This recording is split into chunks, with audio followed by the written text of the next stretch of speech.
Carole and Larry, it is such a pleasure to have you both in the same conversation, because I have had conversations with you, Larry, over several decades, and Carole over half a decade or more.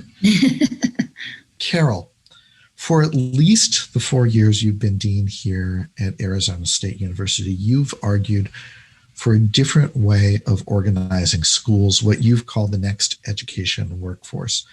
Can you give us the basics, next education workforce 101?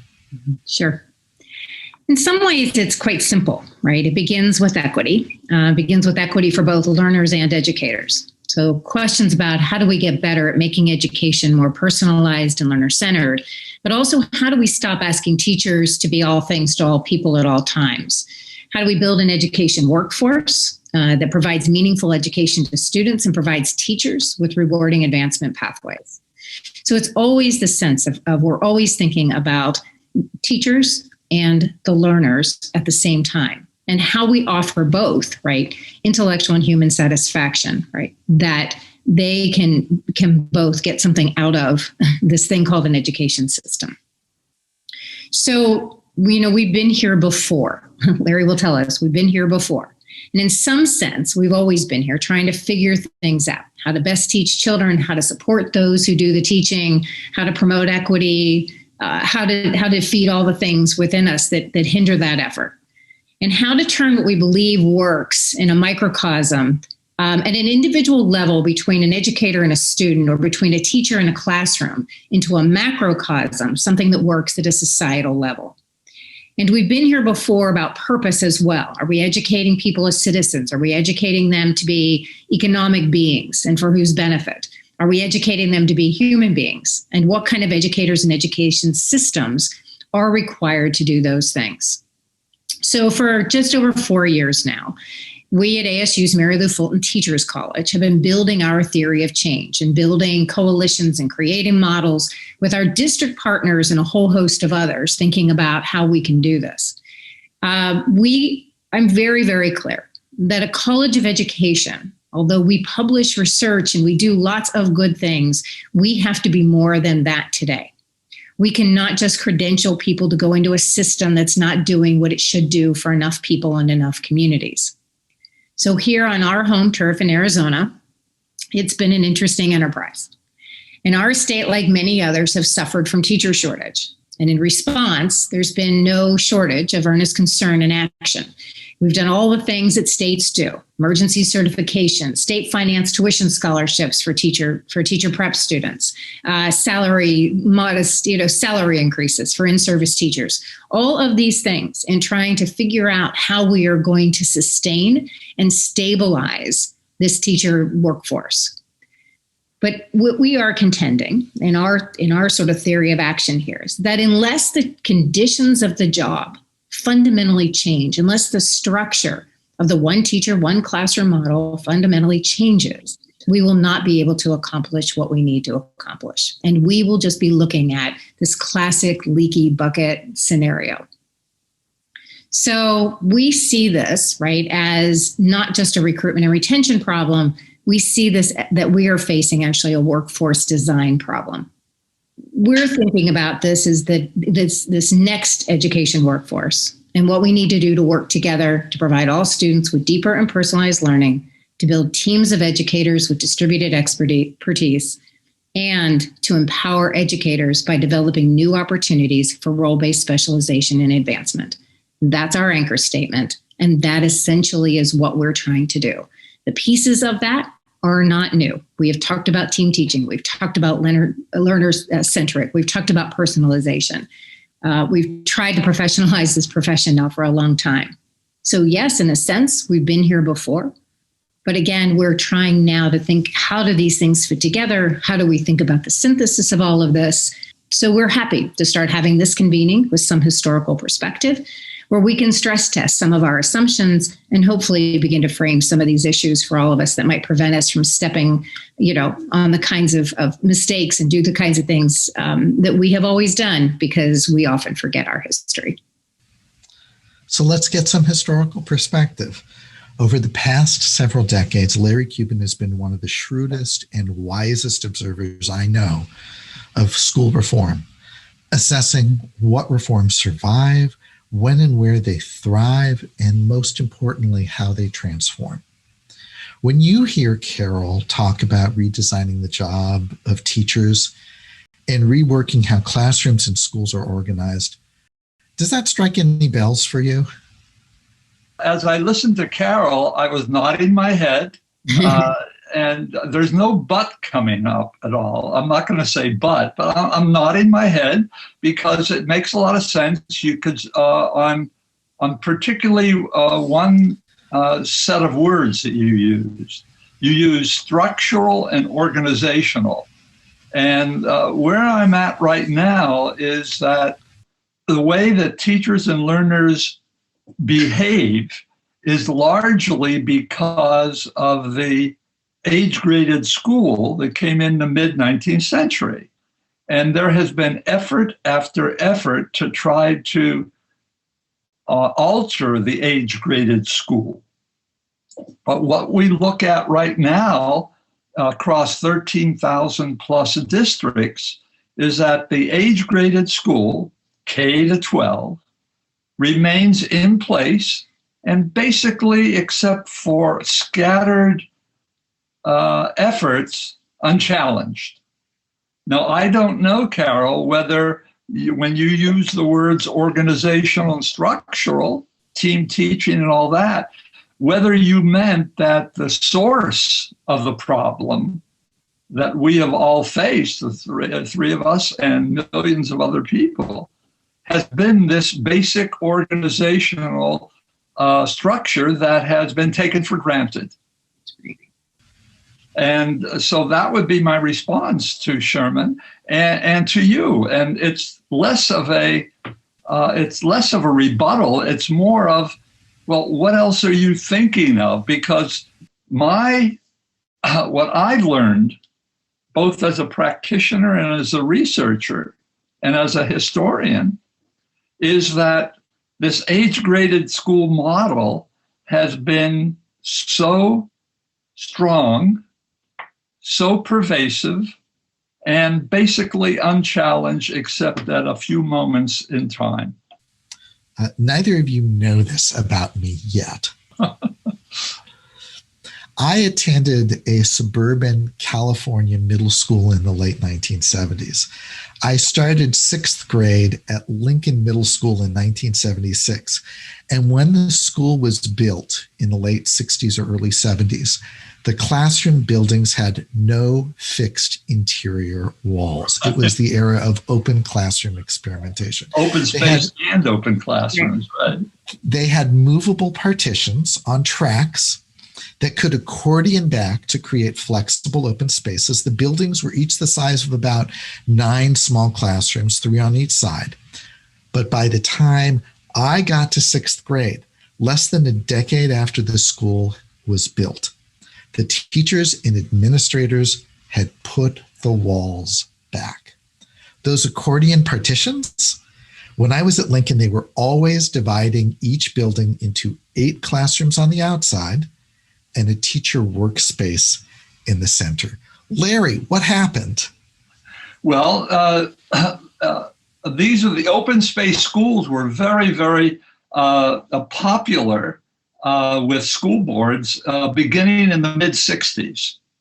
The open classroom got conflated with open space. So let me just talk about the open space, because what you described did not only happen in Northern California, it happened across the country.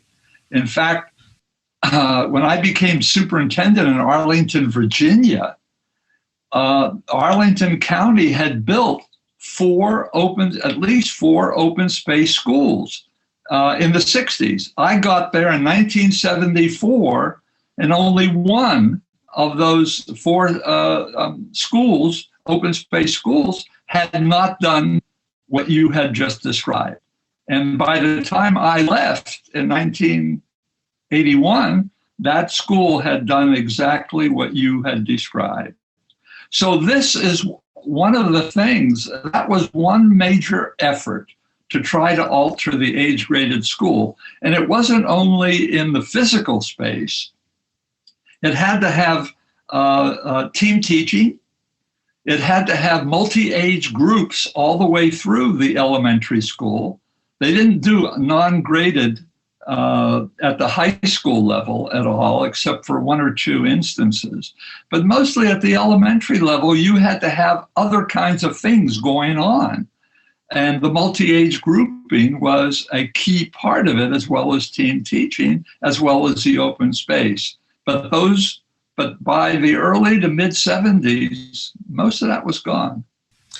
Carole, in your view, what was missing in earlier attempts to rethink the organization of schools and classrooms and the work of teachers and other educators? And what are the types of questions that we need to be asking and thinking about today that people have not asked in the past?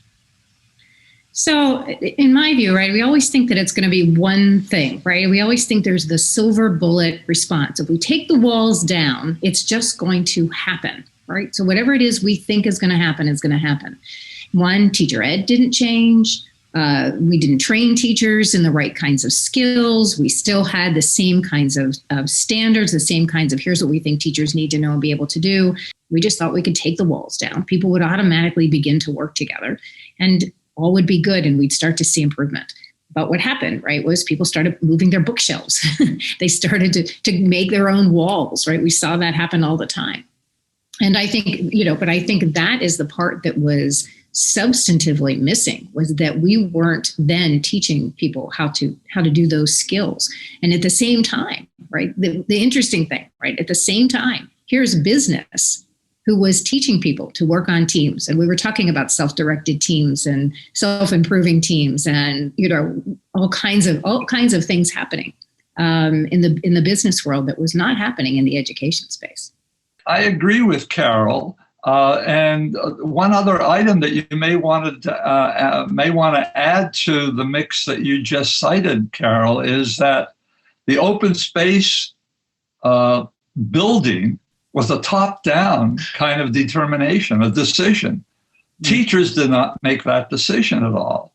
And teachers were asked to buy into something that, for the most part, came as a surprise over a period of 1 to 2 to 3 years as these buildings were put up. But these were top-down decisions.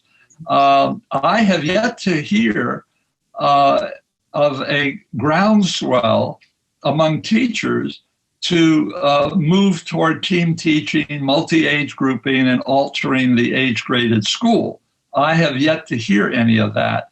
But teachers obviously are the key component for any of this to occur. Yeah. What Carole seems to be suggesting, that a lot of the impetus may come from the teacher education community, from higher education.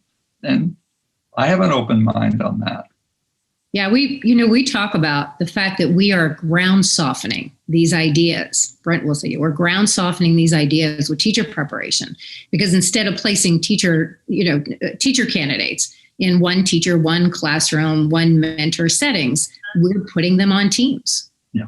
And so we're leveraging that resource that we have to try to move this. So let me follow up on what both of you had said, one theme in what both of you had said, which is the difference between a top-down attempt at school reform and changes that happen because teachers and parents insist on either small changes or large changes that happen in schooling. So, Larry, most of what you've written in your career has been about top-down teacher change. Yes. But you also talk about practice changes in practice that come either because teachers initiate it or because teachers modify what is a top-down or outside-in effort to change schools. What are the sorts of things that teachers have taken the initiative of? And is there anything that we can draw about what lasts when teachers take the initiative to try to change practices? Yeah, I would see two kinds of changes that are initiated by teachers. One is the classroom change that a teacher says, I'm just tired of doing what I've been doing, the routines, and I'm going to change it in my classroom. Then there are groups of teachers in one or more schools that get together and say, we need a different kind of school. And that's part of the charter school movement beginning in the early 90s encouraged that. And there have been teacher-developed, teacher-implemented schools across the country. There aren't many, but there are a whole bunch of them where they literally groups of teachers run the schools. And then there are teachers who get together with community activists who want a different kind of school. And they will, because of the charter school movement, because a lot of big districts like to have, give their personnel choices. I'm thinking of LA, and they allow groups of parents and teachers to apply for a regular school to be changed, and they give grants, pilot grants to those schools. So it does happen here and there across the country. We have here at this convening educators from a range of districts, all of whom are interested in seeing what might change about the organization of schools. What's the difference between isolated change and a broader professional movement? Politics. When teachers think politically, either through unions or through large coalitions of teachers and parents, that's a political process. And that, to me, is the difference between individual teachers altering lessons, how the furniture of a classroom is arranged, what activities to use, from school kinds of changes and district-wide changes, where teachers and parents and maybe district office administrators have a vision that you have to have a coalition of folks, which is a political process, to try to move toward the kinds of organization and goals that the grassroots wants. Carole? Yeah, I think, Sherman, it is the difference between, I've said this a lot, it is the difference between the way that we think about traditional projects and programs and activities. Lots of people get grants, they get a little bit of money, they get outreach from the zoo or a museum or whatever it is, right? And that particular teacher gets very enthused about that, or something happens, or we pay them to come to professional learning. And at the end of that, it all goes away. That is right. Because it is not a systemic change. And so unless we begin to think about what are the systems, the structure, the cultural changes that need to happen, and I think Larry's absolutely right. It is politics, right? If we don't work at that kind of level, and it is bottom up and top down, then that to me is the difference. That we continue to throw money at things we change the curriculum. We go, if we just buy new books, that'll change. Every kid's going to read all of that. And in 3 years, it goes away, and teachers are just waiting for the next change. That's not change. That's just a program. That's just something that we're throwing at it and thinking that's what's going to work. And that's an isolated thing. And we do hundreds of those kinds of isolated things all the time. And we spend billions of dollars on professional development for teachers, hoping that those kinds of isolated things are going to create the change, and they're not. I agree with you completely, Carole. The way that I see it is that quite often policymakers encourage the kinds of things that you see as individualistic, particular, and so on like that. And that way, a lot of policymakers, I'm not talking about a conspiracy, I'm talking about habits. A lot of policymakers then think, well, look at all these changes that are occurring. And what happens is that those changes strengthen stability in the organization. because none of those changes are aimed at what I would consider the fundamental way that you are organizing learning and teaching. And these other things are increase the stability of that very system that some people like to use rhetoric that they're changing. Now, that's not cynical. That to me is reporting on what I've learned. Yeah. I agree with that. Okay. One of the real conservative draws of the way that schools are organized now is everybody has what Mary Metz called a script of a real school. You know, a real school gives out letter grades to students. A real school has a bell schedule. A real high school has a football team. And to vary from that, without having a clear alternative, fights against sort of the experiences and the ideas in people's heads, not just of teachers who grew up and were students, often very successful students in exactly the modal experience of schools today, but also parents who, in many cases, not only hope but depend on schools to provide individual mobility to their children. Is there a way to change the practices of schools in a significant way without having a significant and clear alternative vision of what schools would be like different? Most major community institutions are more accepting of incremental changes than fundamental changes, number one. Number two, there needs to be an alternative vision of schooling, both teaching and learning, that can be reached incrementally rather than in one fell swoop, which upsets everyone for good reasons. I studied two schools with what Sherman had in mind to see how these schools altered because they had a different vision, how these two schools, one was a community school in LA, in the San Fernando Valley, and it's called Social Justice Academy. And it's a school of about 500 kids, founded by a group of teachers and community activists that's oriented to the community. Now, they go through a school day, but they're committed to social justice. And so the curriculum, the teachers they hire, all of that is focused on that.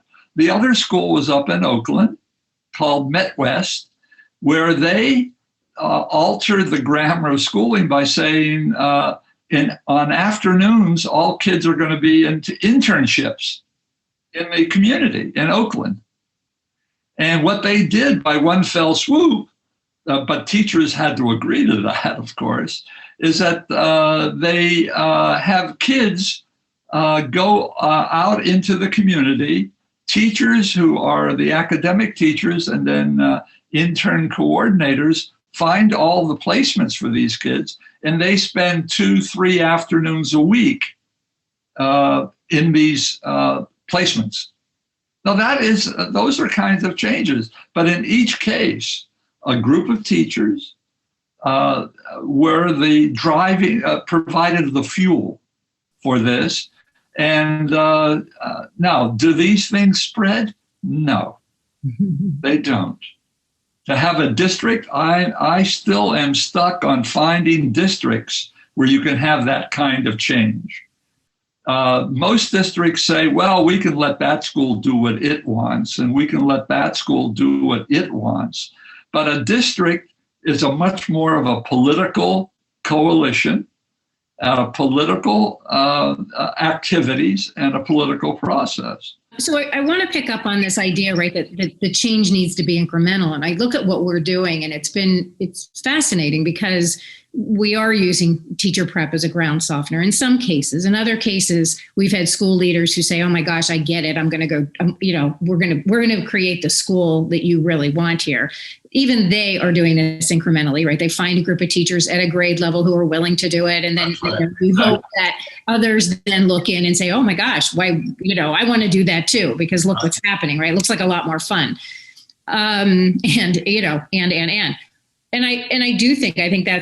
think that's right. I mean, we're trying to create a groundswell around this because it's very, very difficult for people to envision what school can look like that isn't what they experienced. For the hundreds of charter schools that we have, they're all still school.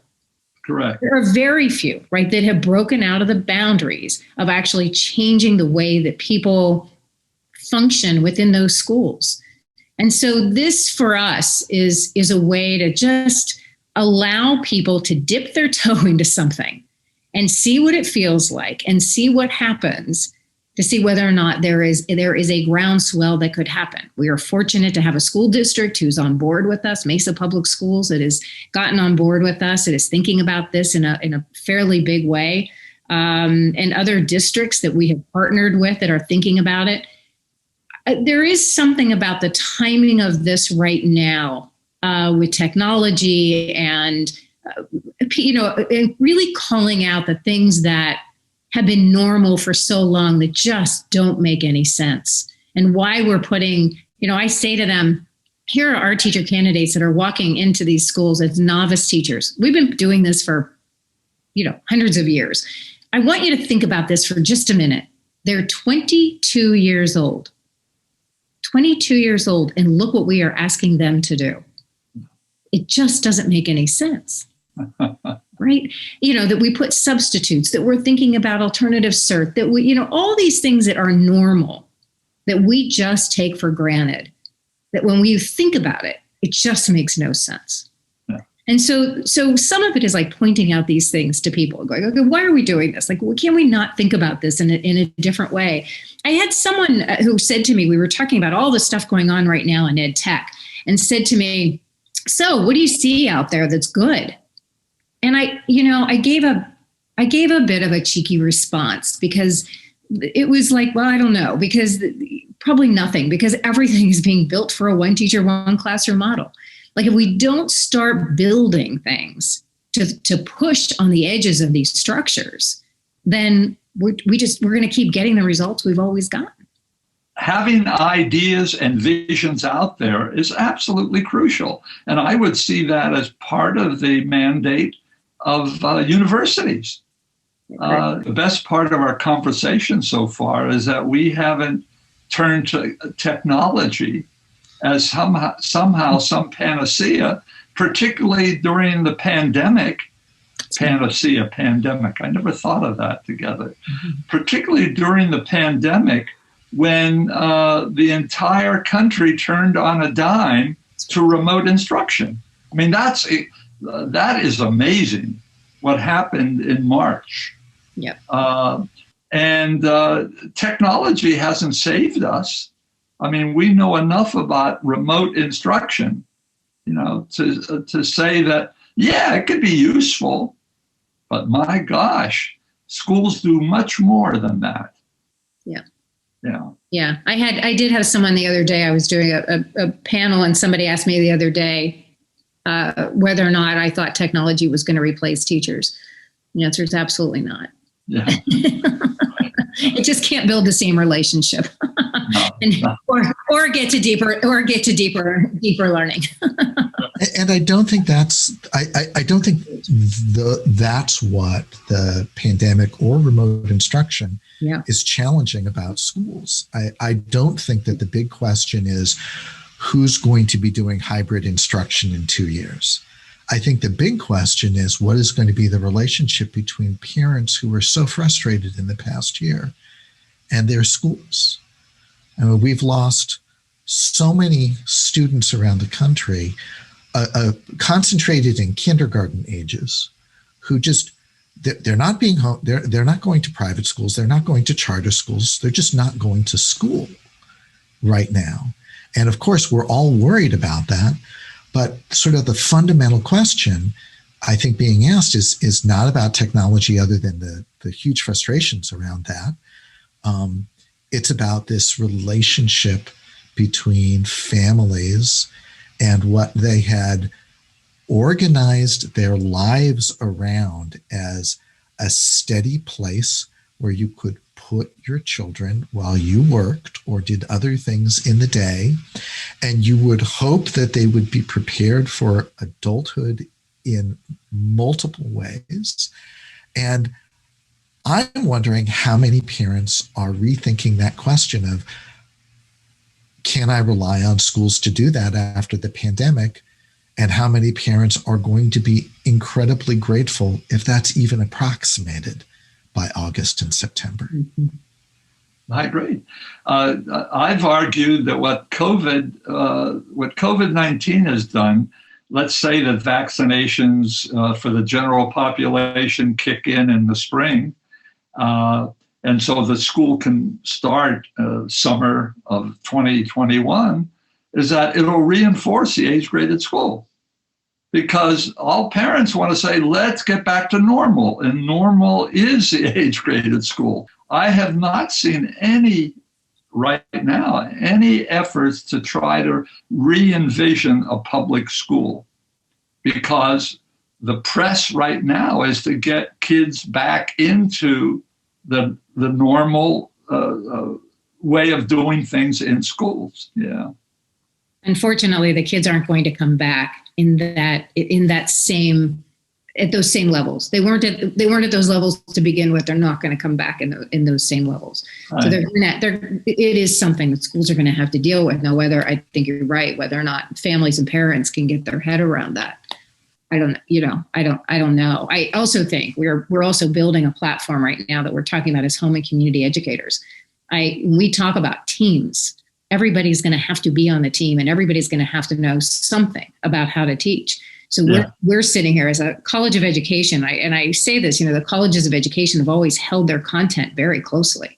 And now we're saying we have to liberate that content, and we have to make it accessible to everyone, because everyone is going to have to know something about how to teach. And, oh, by the way, this is a profession, and there's actually skills, right, to this. Yeah, right. And some of the early feedback that we're getting on that is, oh my gosh, I didn't know, right? I need to be more patient with my kid. I didn't know I wasn't supposed to give them the answer. I didn't know I was, I'm not supposed to read for them. I didn't know how to hold the book. We're talking about some pretty basic things right now, but we're going to need an army of people who know how to teach. And we are sitting here with all of that content. We're going to have to figure out how to liberate that content. Any last thoughts from either of you? Not from me. I'm fine. Carole, anything that we still need to get to? Well, I want to thank Larry for doing this. First of all, we really appreciate it. And I want to thank everybody who is listening to this, who's thinking about things differently, and encourage people, right, to just don't move the deck on the Titanic. Let's figure out, what the structural change needs to be, and how do we really take a look at what we're doing, and whether it's right, and really start to question some of these things. We've lived with disparities and inequities for a very long time. It's not going to get fixed with programs, projects, and activities. It is going to take systems and structural change. So I want to thank everyone who's listening in, and let's go. Well, thank you, Carole. Thank you, Sherman.